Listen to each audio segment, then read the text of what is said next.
Hey guys, so welcome back to another video. So today we are continuing the adventures of Sherlock Holmes, chapter 8. Is it chapter 8? I think it's chapter 8, right?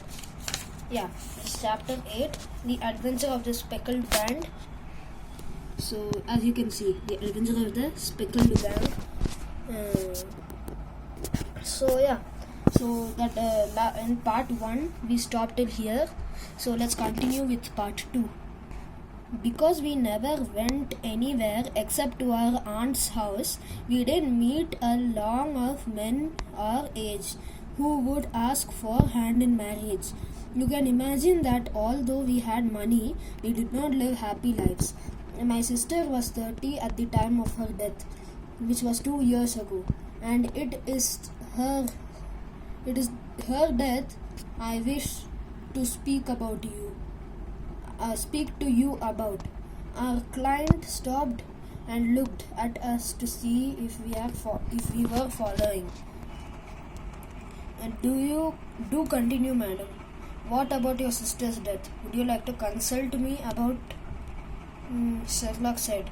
My sister had met a man when she was at her aunt's house. She got engaged to him. Her stepfather did not oppose this engagement, and we started preparing for her marriage. Our house is huge, but we live in the west wing corridor. We live in the west wing where there are 3 rooms. All the 3 rooms open in the corridor,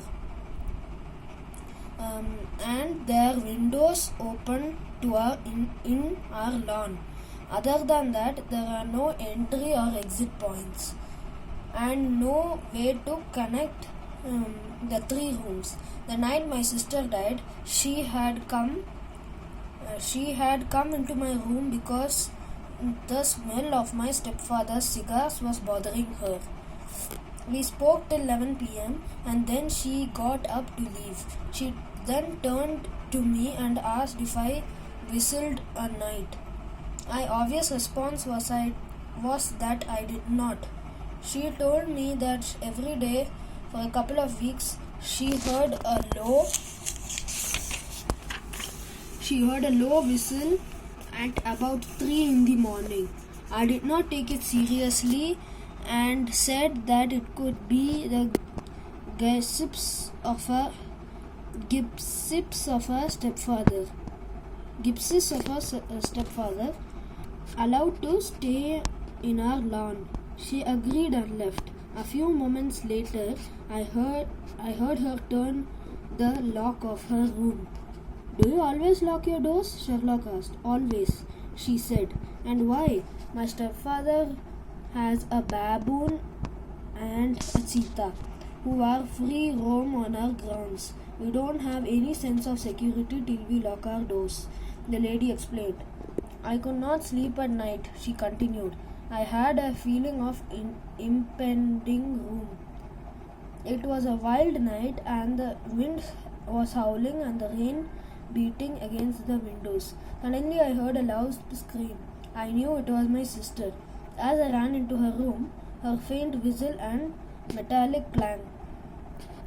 That instant I knew my sister was right when she said she heard whistles at night. As I entered the room, I saw her scared and horrified. She had a burnt match in one hand and a matchbox in another. She looked at me with horrified eyes and said, "It was the Speckled Band." She pointed in the direction of the doctor's room. As fresh convulsions seized her and choked her words. I called out to my stepfather, who came running in his dressing gown. He reached my sister, but she was unconscious. He sent for medical aid from the village, but all efforts were useless. She died in my arms. The poor lady wiped her tears. Sherlock asked her if she was sure about the whistle and the metallic sound. She said that she was, but then due to the crash of the bell, She could have been mistaken. Was your sister dressed? Asked Sherlock. No, she was in her night dress, replied the lady. Why did the coro- cor- coroner say about the death? Sherlock asked her. He looked into the case very carefully, but my stepfather was a notorious in the country. He found nothing suspicious. The investigation showed that the door had been fastened on the inner side. The windows were blocked by shutters.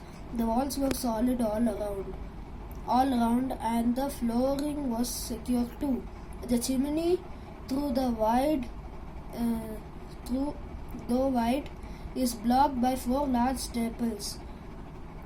It was ascertained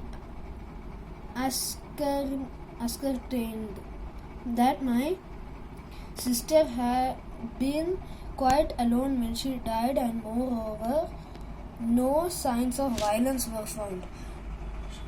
Did they find any traces of poison? None. I think my sister died of pure fear and shock, Sherlock said.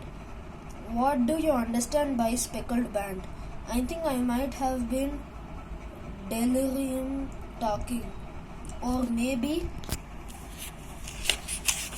reference to some band people like the gypsies on our plantation. Some of them wear spotted handkerchiefs on their heads. Sherlock urged her to go on. She continued to tell her story. The 2 years since her sister's death had been difficult for her. Recently, a good friend of hers asked her to marry him. She told us that due to renovations in the house, she spent the last night in her sister's room, and later that night she heard a faint whistle. It shook her, and she came immediately, left in a hurry, to come see Sherlock. You have done a very wise thing, madam, Sherlock told her, but you are trying to protect your stepfather.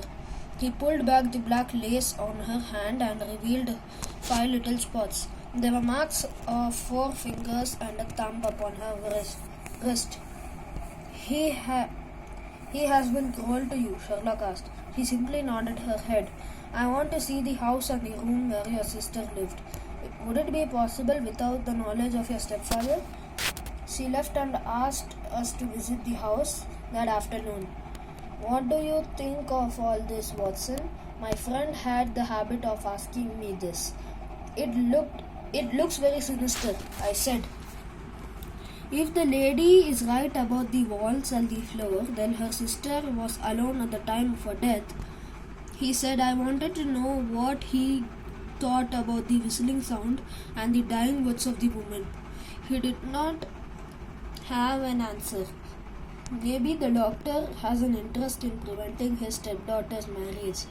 The metallic sound could have come from the bars that secure the shutters falling back in place. I think we need to investigate this point. Sherlock was already thinking about how he would proceed. A few minutes after she left, a huge man barged into the apartment.